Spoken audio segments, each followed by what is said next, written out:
ఓ పక్కన చంద్రబాబు ఉదయం సాయంత్రం కంటిన్యూగా సమీక్ష చేస్తున్నారు. ఎడతెరిపి లేని వర్షాలు, కుండపోత వర్షాలు, గోదావరిలో ఎగురుండొస్తున్నటువంటి వరద నీరు, ఆ నీరు ఊళ్ళల్లోకి వెళ్ళిపోయి ఊళ్ళకి మధ్యన సంబంధాలకు కట్ అయిపోవడం, దాదాపు 20-25 గ్రామాలకి రాకపోకలు నిలిచిపోయినాయి, లోపల ఉన్నటువంటి అన్ని ధ్వంసమైనవి. అట్లాగే ఇతర ప్రాంతాల్లో ఉన్నటువంటి చోట్ల రోడ్డు ధ్వంసమైనయా, కోతలు వచ్చినాయా, గండ్లు పడటమా, ఇట్లాంటి సంఘటనలన్నీ చోటు చేసుకుని వీటన్నిటి మీద అధికారులు ఎప్పటికప్పుడు పనులు చేస్తున్నారు.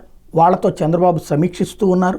వాళ్ళకి ఏ ఒక్కళ్ళకి ప్రాణ నష్టం జరగకూడదు అన్నటువంటి పాయింట్ చంద్రబాబు గారు చెప్తున్నారు.